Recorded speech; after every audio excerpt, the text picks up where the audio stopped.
Hello everyone, welcome back to my channel. कैसे हो आप सब। हमने लास्ट वीडियो में डिस्कस किया था प्राइस इलास्टिसिटी ऑफ डिमांड। उसके हमने पढ़े थे उसके मेथड्स। ठीक है, हमने फर्स्ट पार्ट किया था इलास्टिसिटी ऑफ डिमांड का। उसमें हमने डिस्कस किया था कि टाइप्स कितनी होती है इलास्टिसिटी ऑफ डिमांड की। हमने पढ़ा था 4 टाइप्स होती है। फर्स्ट वन थी price elasticity of demand, second one income elasticity of demand, third one cross elasticity of demand and fourth one is advertisement elasticity of demand. हम जो प्राइस इलास्टिसिटी ऑफ डिमांड है वो हम discuss कर चुके हैं। उसके हमने वो भी पढ़ ली, डिग्रीज क्या होती है उसके हमने मेथड भी पढ़ लिए। ठीक है, आज हम डिस्कस करेंगे इनकम इलास्टिसिटी ऑफ डिमांड।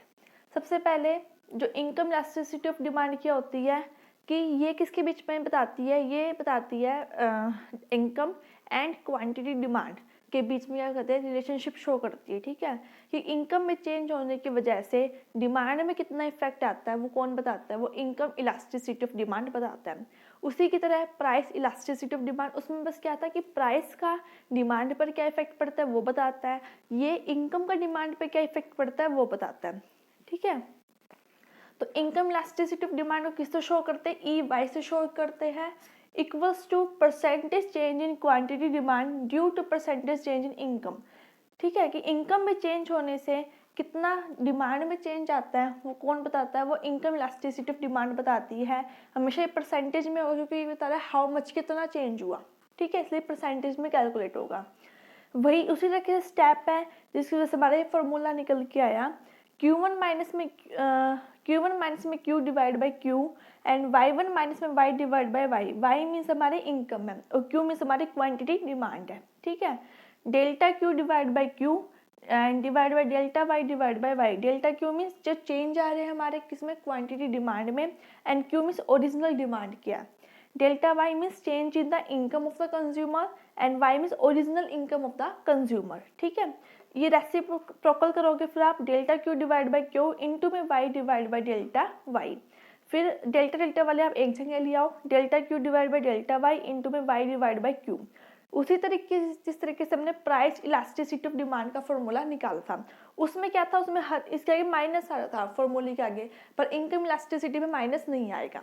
ठीक है, ये चीज़ आपको ध्यान रखनी है और इसको ई वाई से डिनोट करता है, आपको ये चीज़ ध्यान रखनी है एक। ठीक है, और कोई डिफरेंस नहीं, बस यहाँ पे इनकम है वहाँ पे प्राइस था और कोई डिफरेंस नहीं है इसमें। और आप नोट कर लो एक बार, फिर हम आगे डिस्कस करेंगे टाइप्स।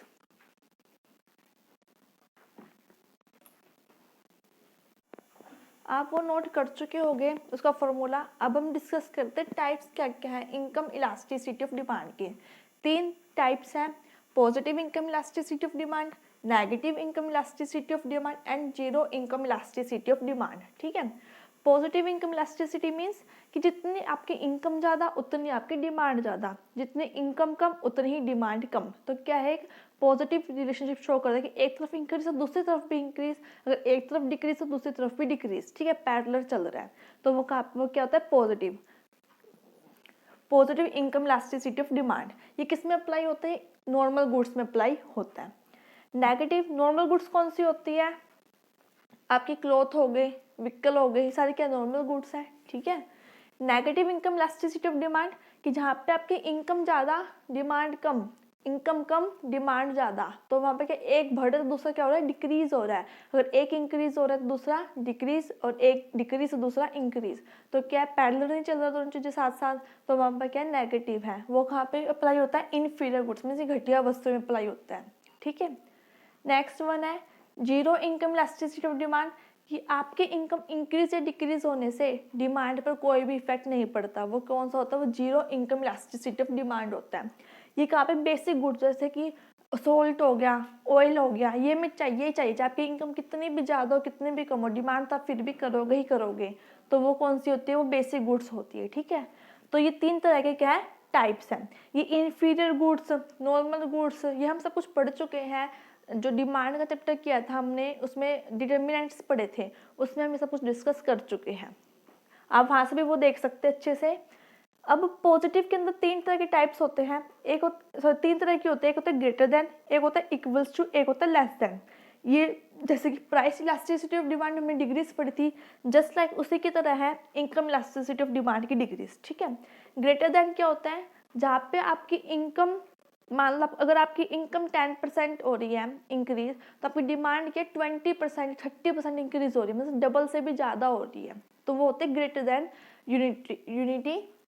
ठीक है, इनकम जितना आपकी इनकम इंक्रीज हो रही है, तो चेंज आ रहा है, उससे डबल या से ट्रिपल चेंज आता है आपकी किसके अंदर, डिमांड के अंदर। ठीक है, इक्वल्स टू जितनी आपकी इनकम चेंज हो रही है उसके इक्वली आपकी क्या हो रही है, डिमांड चेंज हो रही है। मतलब जितना आपकी इनकम इंक्रीज 5%, अगर आपकी इनकम इंक्रीज हुई है तो 5% ही आपकी क्या हुई है, डिमांड इंक्रीज हुई है उस प्रोडक्ट की, तो वो वहाँ पे क्या होगा, इक्वल्स टू आएगा। एंड लेस देन मीन्स जितनी आपकी इनकम इंक्रीज हो रही है उससे काफ़ी कम क्या हो रही है, डिमांड इंक्रीज हो रही है। जैसे मान लो आपकी इनकम 10% इंक्रीज हो रही है, तो आपकी डिमांड्स ओनली 3% ही इंक्रीज हो रही है, तो यहाँ पे क्या आएगा, लेस देन यूनिटी। ठीक है, तो ये है डिग्रीज इसकी, greater than, equals to and less than. Okay, elasticity में आपका इतना ही है, ज़्यादा कुछ नहीं है।